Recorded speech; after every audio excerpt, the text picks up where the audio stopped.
In the spring of 1905, a 26-year-old patent clerk in Bern, Switzerland, sat down at a wooden desk on the third floor of the Federal Office for Intellectual Property and began to dismantle the universe. He had no laboratory. He had no university appointment. He had no research team, no funding, and no institutional backing of any kind. He had a pen, a stack of paper, and a friend down the hall named Michele Besso who was willing to listen to him talk about light. Within the space of a single calendar year, which physicists now call the miracle year, this clerk would publish 4 papers in the Annalen der Physik, and each one of them would have been enough to make a career on their own. Taken together, they represent the most extraordinary burst of individual genius in the history of science. One paper explained the photoelectric effect and helped launch quantum theory. Another proved the physical reality of atoms by explaining Brownian motion. A third introduced the special theory of relativity. And a fourth, almost an afterthought, derived the most famous equation in history: E equals mc squared. This man's name was Albert Einstein. And if you think you know his story because you have seen the wild hair, the chalkboards, and the tongue sticking out in that photograph, you do not. Because the real story of Albert Einstein is not about a genius who was born knowing everything. It is about a stubborn, difficult, and deeply strange young man who failed in nearly every conventional way a person can fail, who then, in the quietest possible setting, with nothing but his own mind, changed the way human beings understand the fabric of reality itself. So I ask you, how does a patent clerk with no academic position end up rewriting the laws of physics? What was it about Einstein that made him see what no one else could see? This is Venerable Lives, the podcast where we cover the single defining moments from history's most consequential figures. I'm your host, Thomas, and today we are going to follow the roller coaster that is the life of Albert Einstein. From a silent child in southern Germany to the most famous scientist who ever lived. A man who bent the universe with thought experiments, fled the Nazis with nothing but a violin and a reputation, who helped set the atomic age in motion and spent his final decades trying to undo the very revolution he started. Albert Einstein was born on March 14th, 1879 in the city of Ulm, in the Kingdom of Württemberg in the German Empire. His father, Hermann, was a businessman and engineer who ran, with varying degrees of success, a series of small electrical companies. His mother, Pauline, was a talented pianist who made sure the household was never without music. The family was Jewish, though not particularly observant. They were assimilated, educated, and middle class, the kind of family that valued culture and learning without making a great fuss about it. Family lore held that young Albert did not speak in full sentences until he was at least 2.5, possibly older, and that even then he would silently mouth each sentence to himself before saying it aloud, as though rehearsing. His parents worried. His grandparents worried more. The household staff reportedly called him the dopey one. It was one of history's more satisfying ironies. When Albert was a year old, the family moved to Munich, where Hermann and his brother Jacob founded an electrical equipment company. It was in Munich that young Einstein received his first formal education at the Luitpold Gymnasium, a rigidly structured institution that prized memorization and military-style discipline. In other words, everything that Albert Einstein was constitutionally incapable of tolerating. He clashed with teachers. He found the mechanical repetition deadening. He later described the experience as being taught by methods that turned education into a kind of coercion, where curiosity was treated as an inconvenience rather than a gift. So, what was it about Einstein's early mind that looked like slowness to everyone around him? Was he actually behind, or was something else going on? Something no one had the framework to understand. You see, something else was happening in those years, something the gymnasium could not touch. When Albert was 4 or 5, his father showed him a compass, and Albert was fascinated by it. Here was an invisible force, one you could not see, could not touch, and could not hear, yet it moved a physical needle with absolute authority. Something unseen was governing something seen. He would later write that the experience produced in him a deep and lasting sense of wonder, the feeling that behind the things of everyday life there was something profoundly hidden, something waiting to be understood. At 12, he discovered geometry. A family friend gave him a book on Euclidean geometry, and he devoured it. He called it his little sacred geometry book. Within a year, he had taught himself calculus. By 15, he had written his first scientific paper on the state of ether in magnetic fields and sent it to his uncle in Belgium. The boy who had been slow to talk was not slow at all. He was simply thinking about things no one around him was thinking about. I find it interesting how many revolutionary thinkers were considered failures by the institutions that tried to educate them. Einstein, Edison, Darwin, and more. What does it mean when a system designed to identify intelligence consistently fails to recognize it? At 16, his father's business had failed, and the family moved to Italy. Albert was supposed to stay behind in Munich and finish school, but he could not bear it. He obtained a doctor's note claiming nervous exhaustion, got himself released from the institution, and took a train to Milan to rejoin his family.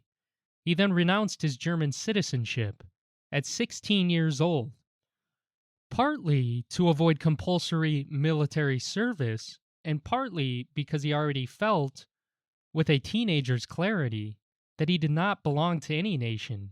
For the next year, he was stateless. He wandered northern Italy, attended occasional lectures, and read physics.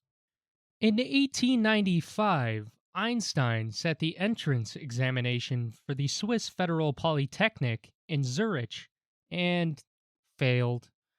Not the whole exam. His math and physics scores were outstanding, but his scores in French, chemistry, and biology were very poor.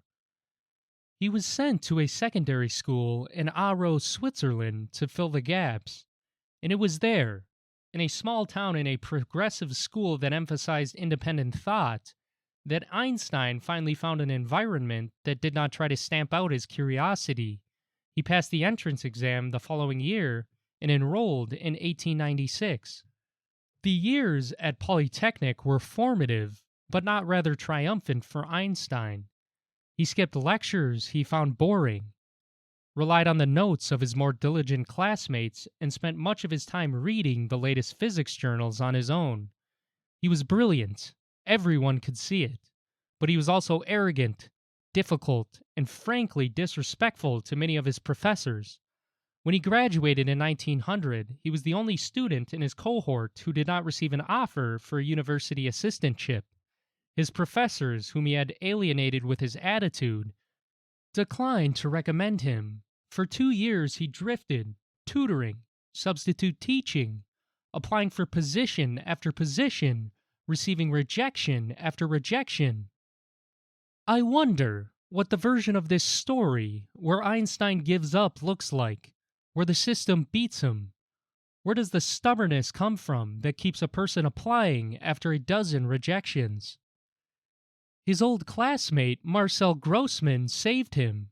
Grossman's father knew the director of the Swiss Patent Office in Bern, and in June 1902, Einstein was a third-class technical expert, the lowest rung on the ladder. His job was to evaluate patent applications and assess whether the inventions described would actually work. The pay was modest. The prestige was non-existent. He later called the patent office that secular cloister where I hatch my most beautiful ideas. The work was not demanding, or rather, it was demanding in a way that used only a portion of his mind. Einstein had time. Not free time exactly, but mental space. He would finish his patent evaluations by early afternoon and spent the remaining hours thinking about physics. He He was particularly obsessed with a question that had haunted him since he was 16 years old. What would it look like to ride alongside a beam of light? To understand what Einstein did in 1905, you need to understand the problem he was trying to solve.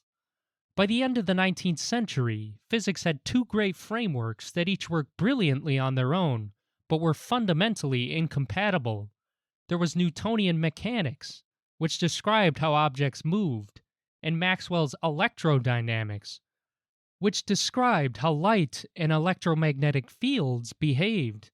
Newton said that all motion was relative, that the speed of a train depends on whether you are on the train or standing on the platform.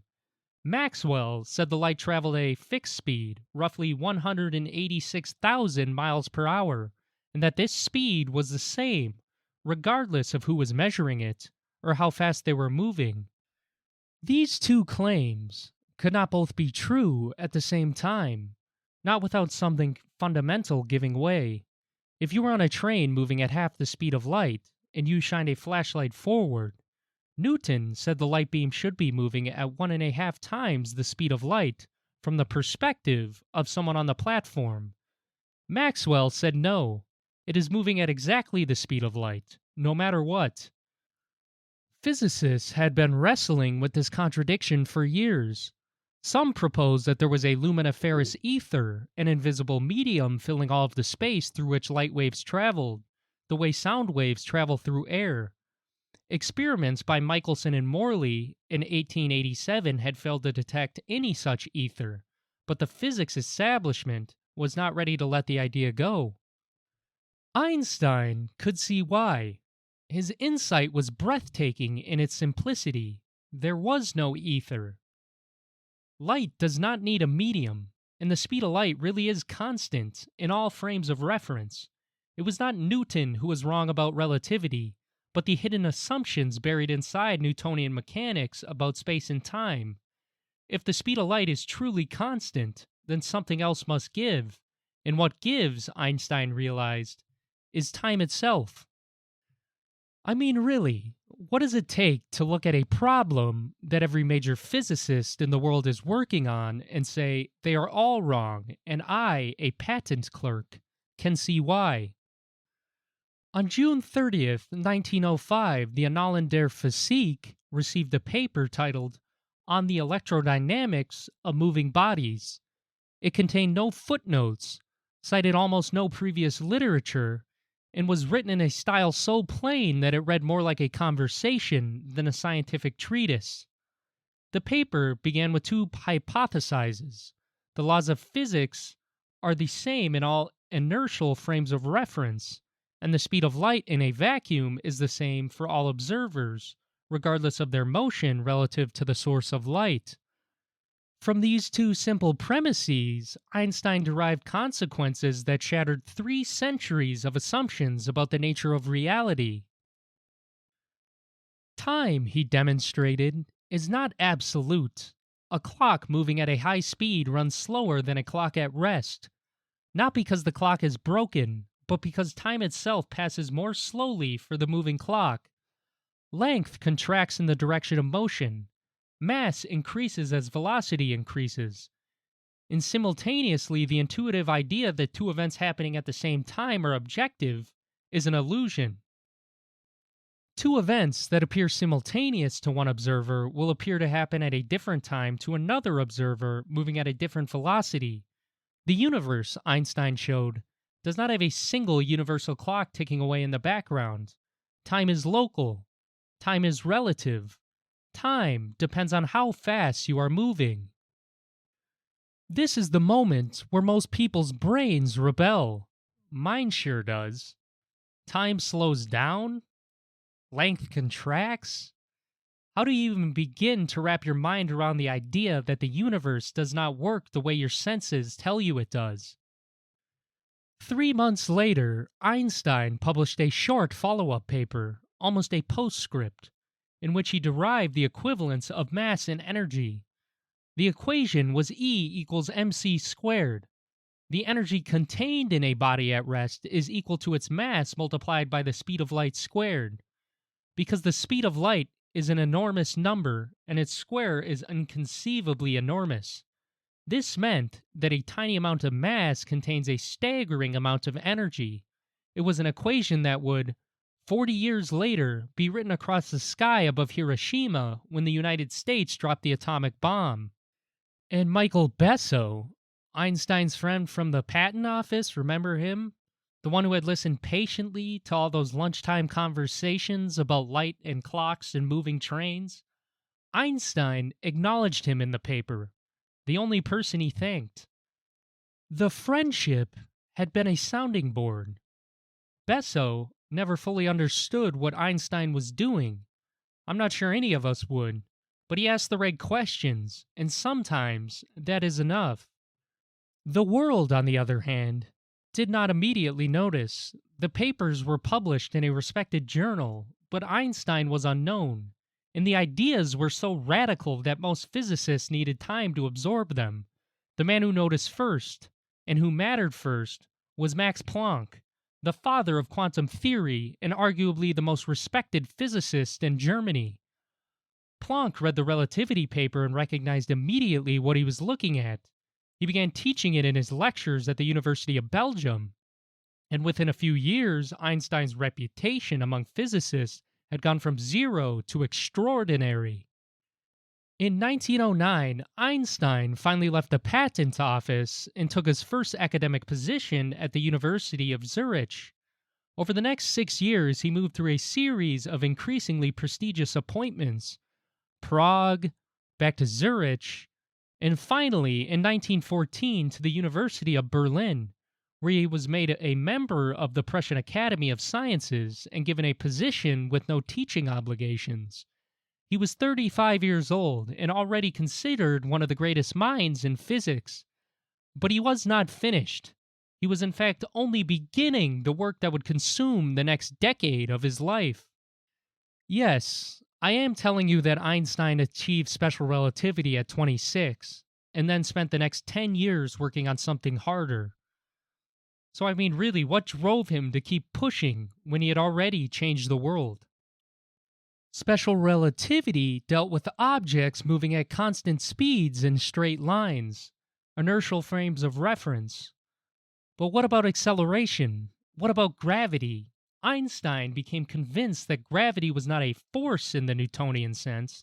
It was not a pull between objects, but a consequence of the curvature of space and time caused by the presence of mass. A planet does not orbit around a star because the star pulls it.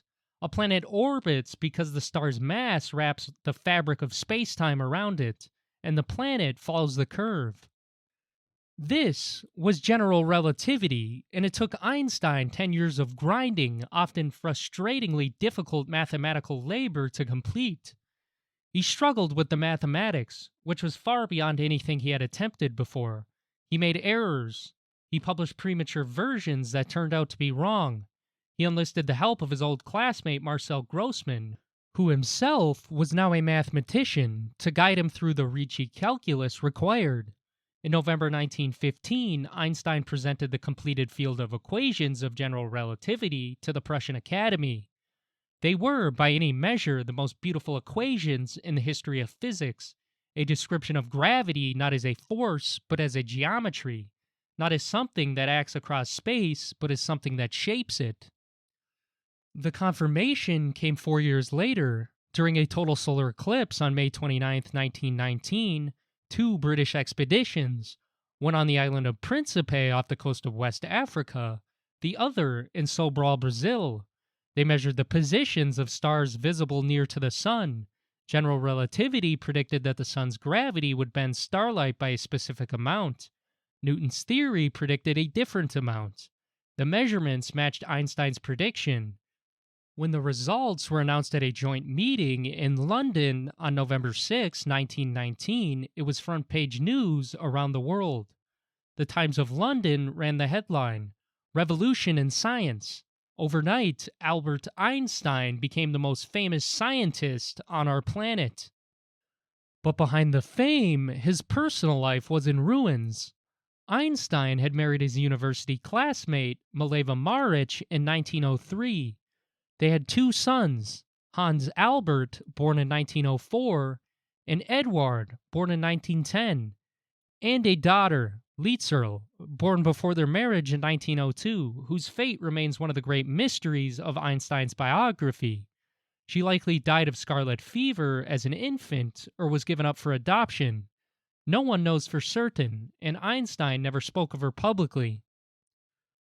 The marriage to Mileva deteriorated badly after the move to Berlin in 1914.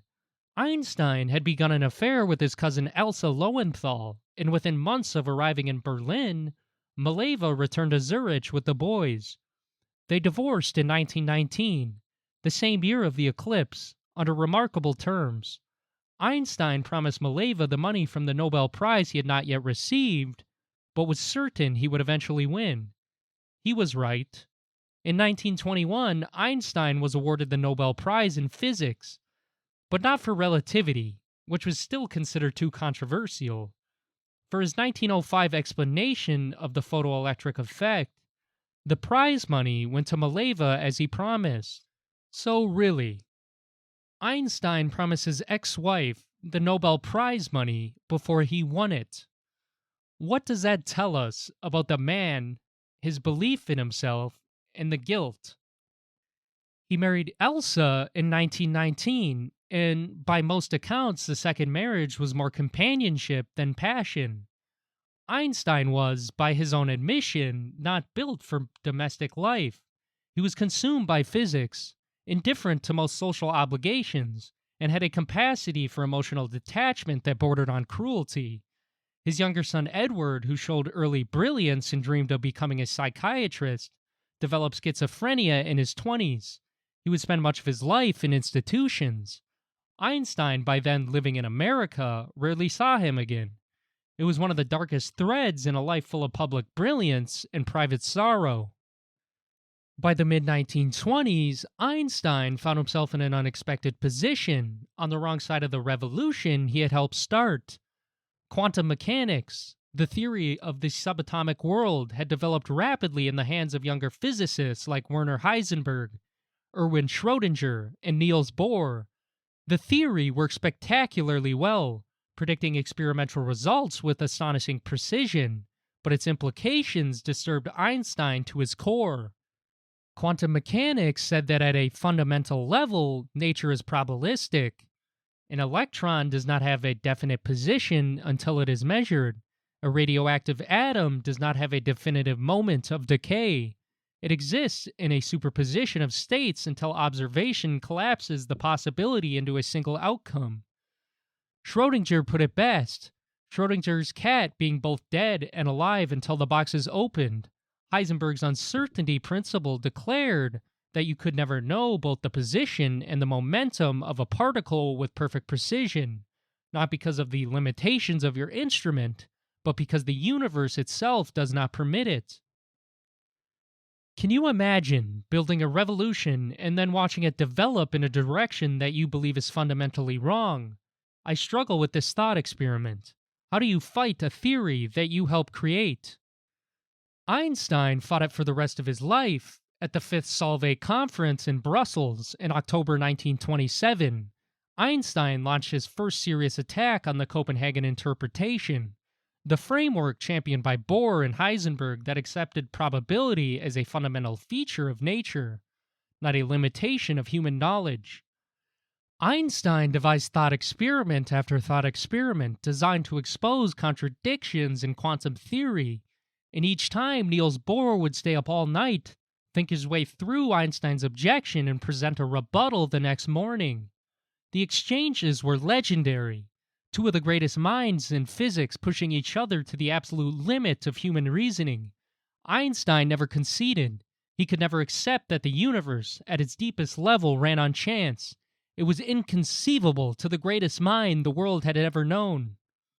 On January 30th, 1933, Adolf Hitler became Chancellor of Germany. Einstein was in California at the time, visiting the California Institute of Technology. He never went back. He could not have gone back, even if he had wanted to. Within weeks, the Nazi government seized his bank accounts. They ransacked his apartment in Berlin, and they put a bounty on his head. A German magazine published his photograph under the heading, "Not Yet Hanged." Einstein traveled to Belgium, then briefly to England, where he spent a few weeks hiding in a hut on the Norfolk coast under armed guard. On October 17th, 1933, arrived in New York and went directly to Princeton, New Jersey, to take up a position at the newly founded Institute of Advanced Study. He would live in Princeton for the remaining 22 years of his life.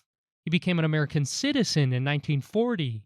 He took the oath of allegiance, and then he settled into a quiet routine on Mercer Street, walking to the Institute each morning, working on physics, and then walking home. The wild-haired figure shuffling through the streets of Princeton in a leather jacket and no socks became one of the most recognizable images in America. He was the living symbol of genius, and the irony was the work consuming his final decades. The search for a unified theory that would combine gravity and electromagnetism into a single mathematical framework led nowhere. He published papers, pursued leads, abandoned them, and started again. The physics community moved on without him. The young physicists were building the quantum world, and Einstein was trying to undo it. I find it deeply sad that the greatest physicist of the century spent his final years pursuing a theory that the rest of the field had decided was a dead end. Was it stubbornness? Was it vision? Or was it the same quality that made him a genius at 26, the absolute refusal to accept what everyone else accepted? Einstein's life in America was not only about physics. He became a vocal advocate for civil rights, working with the NAACP and speaking publicly against racial segregation at a time when few white public figures were willing to do so. He championed the establishment of a Jewish homeland, although he was deeply uncomfortable with nationalism of any kind. When the first president of Israel, Chaim Weizmann, died in 1952, Einstein was offered the presidency of the country. He declined, writing that he had neither the natural ability nor the experience to deal with human beings, and that he was saddened and ashamed that he could not accept it. Then, of course, there was the atomic bomb. In August 1939, Einstein signed the most consequential letter of his life. His friend and fellow physicist Leo Szilard had come to him with terrifying news. German scientists had achieved nuclear fission, and it was theoretically possible to build a weapon of unimaginable power. Szilard drafted a letter to President Franklin Roosevelt urging the United States to begin its own nuclear research before the Nazis built the bomb first. Einstein signed it. The letter reached Roosevelt on October 11th, 1939, and it set in motion the chain of events that would lead to the Manhattan Project, the Trinity test, and ultimately the destruction of Hiroshima and Nagasaki. So you might ask, why wasn't Einstein involved in the work on the Manhattan Project? He was considered a security risk, too pacifist, too political, but his letter started it. How do you carry the weight of something you set in motion but could not control? Einstein carried it heavily. After the war, he became one of the most prominent voices for nuclear disarmament. He helped found the Emergency Committee of Atomic Scientists. He spoke publicly and repeatedly about the danger of nuclear weapons and the urgent need for international controls on atomic energy. When asked late in life whether he would sign the letter again, he was blunt. Had he known that the Germans would fail to develop an atomic bomb, he would have done nothing. The letter, he said, was the one great mistake of his life. But history does not offer do-overs, and Einstein knew it. In early April of 1955, Albert Einstein collapsed in his home on Mercer Street. An abdominal aortic aneurysm, the same condition that had been surgically reinforced 7 years earlier, had ruptured. He was taken to Princeton Hospital. His doctors told him that surgery might save his life. He refused. He told them he had done his share, and it was time to go. He did not consider it brave. He considered it logical. He had lived 76 years and had done the work. Einstein asked for his papers. A yellow legal pad and a pen were brought to his bedside, and he spent his final hours working on equations for his unified field theory, the theory he had chased for 30 years and would never complete. In the early hours of April 18th, 1955, he spoke his last words in German, lost to a nurse who could not understand. I find something so unbearably fitting about that. The man who spent his life trying to explain the universe to everyone, dying with thoughts nobody around him could follow. The pathologist who performed the autopsy, Thomas Harvey, removed Einstein's brain and preserved it. He kept it in a jar in his office for decades, sending slices to researchers who hoped to find the anatomical secret of genius. They never found it. Whatever made Einstein's mind different was not in the weight of his brain or the patterns of the folds. The real secret of Albert Einstein? It was not the equations, though the equations changed everything. It was not the fame, though the fame was unlike anything a scientist had experienced before or since. It was the questions. What would it look like to ride alongside a beam of light? What if time is not what we think it is? What if space is not a stage but a fabric, and a mass is what bends it? He asked questions that no one else thought to ask, and then he sat alone in a patent office, or a study, or a hospital bed, and worked out the answers with nothing but thought. Albert Einstein, born in Ulm, patent clerk in Bern, refugee in Princeton. The man who looked at the universe and saw what it was hiding. He did not have a laboratory. He did not need one. He had a mind that refused to stop asking why, and for one miraculous year, in a small office in Switzerland, that was enough to remake everything we thought we knew about reality. That was the story of Albert Einstein. If this perspective of Einstein made you think about other unanswered questions in the universe, if it made you think about your defining moment, has it happened yet? Share this with someone who would enjoy it. Follow the podcast on all podcast platforms and other social media outlets at Venerable Lives, and comment below. Feel free to sign up for our newsletter at venerablelives.com, where we preview upcoming podcast historical figures and others who we did not have the capacity to cover on our show quite yet. This is Venerable Lives. I'm your host, Thomas, and thank you for listening.